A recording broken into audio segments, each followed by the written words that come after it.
El presidente del gobierno, Pedro Sánchez, promete que durante los próximos 3 meses abaratará el precio de los combustibles en 20 céntimos por litro para el conjunto de los ciudadanos.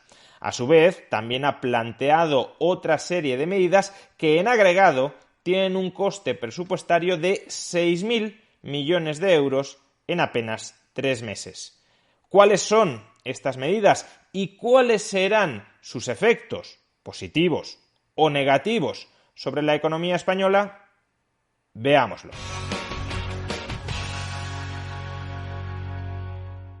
España sufre la mayor crisis inflacionista en las últimas 3 décadas, una crisis que ya está empobreciendo a su población.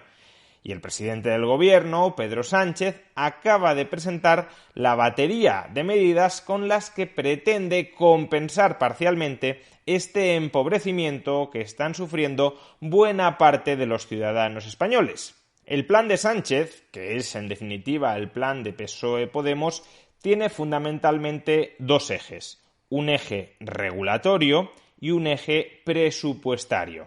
Empecemos por el eje regulatorio. ¿Qué medidas contiene este eje? Pues por un lado, prohibir hasta el 30 de junio de este año que los alquileres se encarezcan por encima del 2%. A pesar de que los arrendadores están sufriendo la misma inflación que sufrimos todos los demás y a pesar de que pueden haber pactado en los contratos de alquiler que estos se revaloricen conforme al IPC, como poco hasta el 30 de junio la revalorización máxima de los alquileres será del 2%, de tal manera que esta medida empobrece al arrendador en la medida en que le obliga a soportar la inflación actual de España, que a todas luces se ubicará por encima del 8% en el mes de marzo, sin poder repercutir más del 2% a sus inquilinos. En contrapartida, claro, eso también alivia la situación financiera de los arrendatarios en la medida en que uno de sus principales costes, el alquiler, no se revalorizará según la inflación. Otra medida regulatoria aprobada por el Gobierno: prohibir los despidos por causas económicas derivadas de la guerra. Hasta el próximo 30 de junio, como poco, hasta el próximo 30 de junio, las empresas que vean caer su actividad por circunstancias relacionadas con la guerra no podrán recurrir al despido por causas objetivas. Como luego comentaremos, esta imposibilidad de recurrir al despido irá de la mano de una ampliación de los programas de los ERTE. Es decir, que si bien el Gobierno prohíbe despedir, en última instancia lo que hará será socializar las pérdidas extraordinarias de estas empresas, vinculadas al parón de actividad por la guerra, entre todos los españoles. Y por último, la tercera medida regulatoria que pondrá sobre la mesa el Gobierno es una limitación del precio de la electricidad.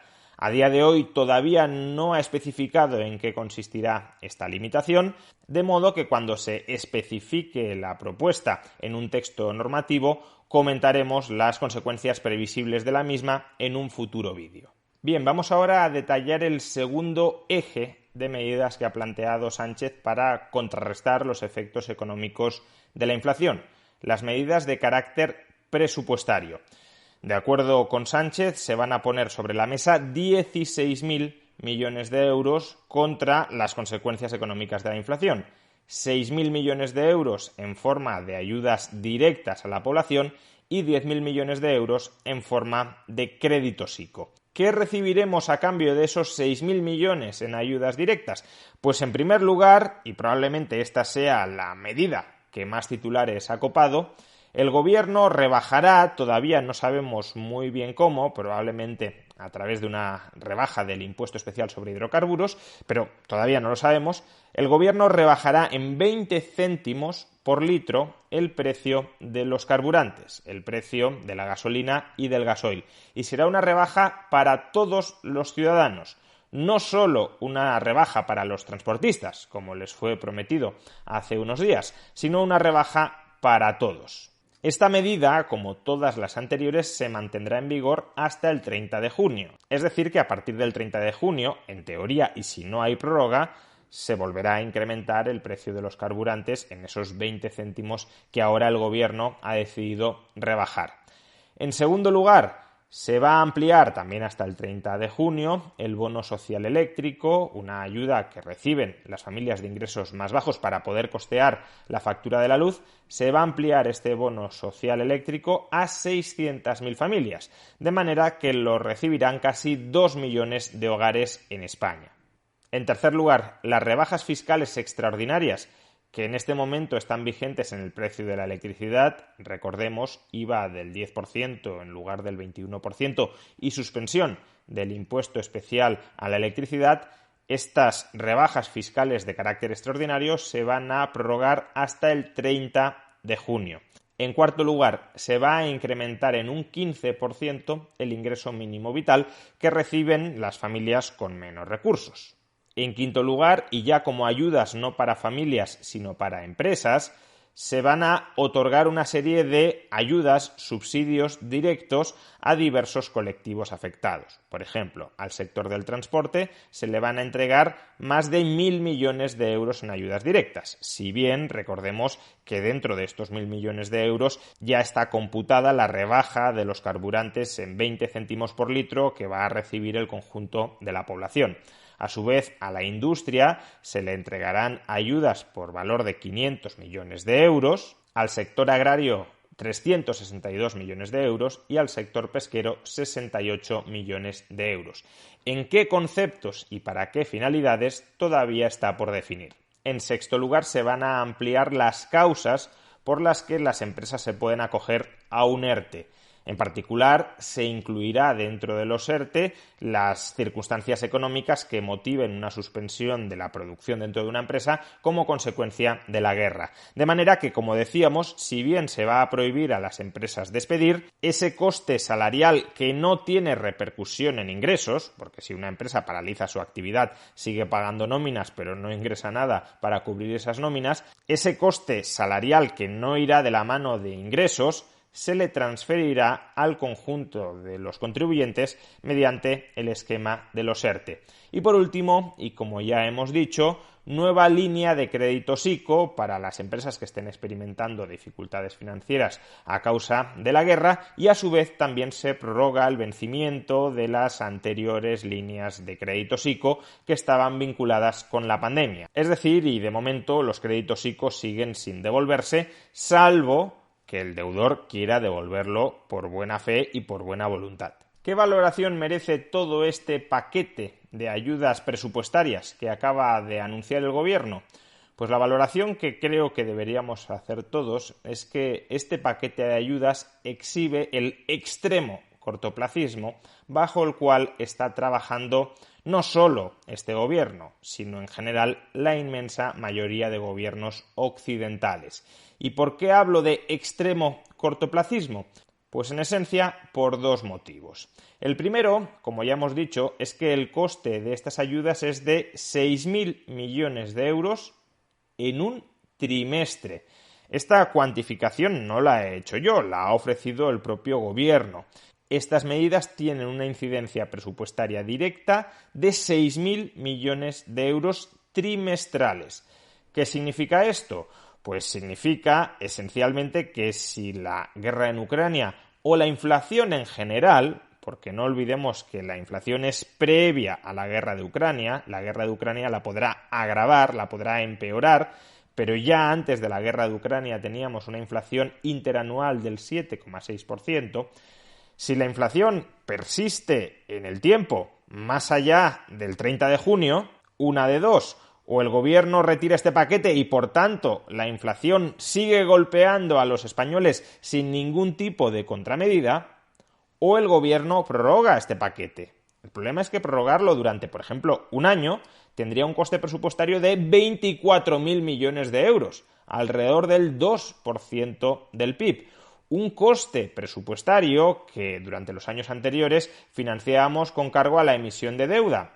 Pero ahora mismo no tenemos la holgura financiera que teníamos para emitir deuda, porque el Banco Central Europeo, precisamente para combatir la inflación, ha anunciado que va a dejar de comprar deuda pública de los países europeos. Y por tanto, si no nos compra nuestra deuda el Banco Central Europeo, ya no hay tantos inversores interesados en comprárnosla. De ahí que en las últimas semanas el tipo de interés de la deuda pública española ya se haya elevado hasta el 1,4%, que no es un tipo de interés muy alto, pero es que partíamos de prácticamente el 0%. En pocas semanas hemos pasado del 0 al 1,4%, y ese 1,4% está cerca de ser el tipo de interés más elevado desde el año 2015. Así que mucho cuidado con seguir emitiendo deuda pública de manera descontrolada, porque el mercado de deuda podría empezar a penalizarnos de manera bastante gravosa.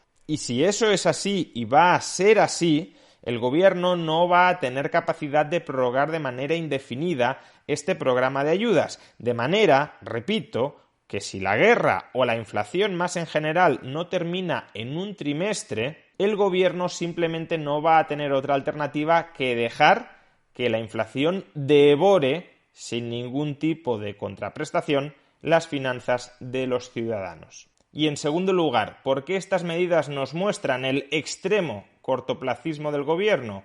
Pues porque todas estas medidas van a cebar todavía más la inflación.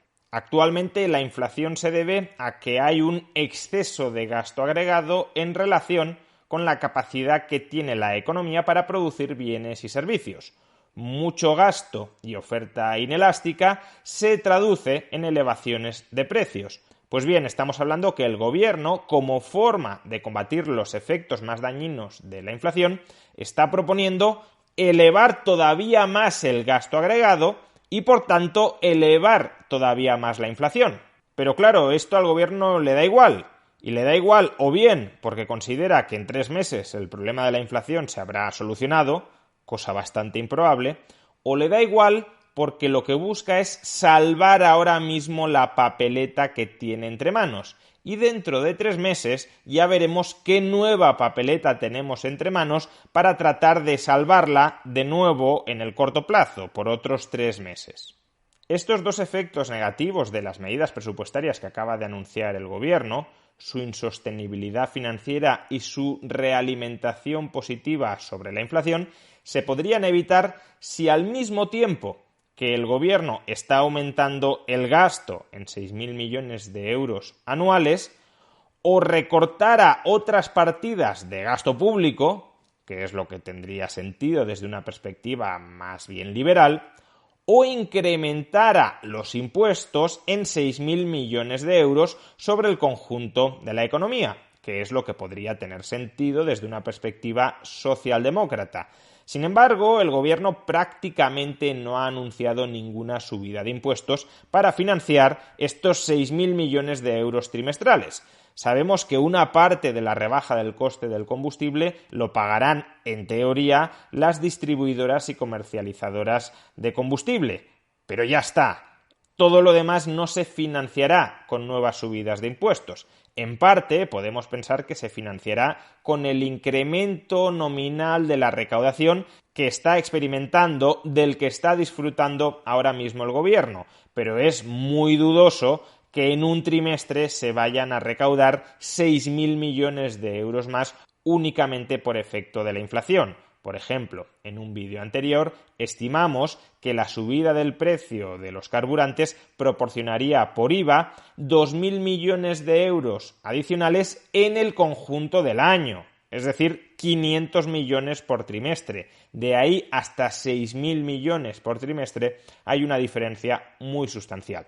Con lo cual, si no hay una dotación en forma de ingresos que permita sufragar este gasto extraordinario, lo que está haciendo el gobierno es, por un lado, emitir más deuda pública, insostenibilidad financiera, y por otro, incrementar el gasto agregado neto dentro de la economía, es decir, cebar la inflación.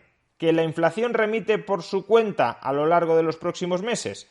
pues entonces el gobierno habrá adoptado unas medidas con carácter extraordinario que en parte habrán paliado algunos de sus efectos y que tendrán unas implicaciones presupuestarias limitadas. El problema se habrá arreglado por sí solo y el gobierno habrá puesto un parche mientras tanto. Que la inflación, como es previsible, no se arregla, no remite por sí sola durante los próximos meses, pues entonces o este gobierno reconoce su impotencia para hacer frente a la inflación con medidas del tipo de las que ha presentado hoy, o lo pagaremos muy caro.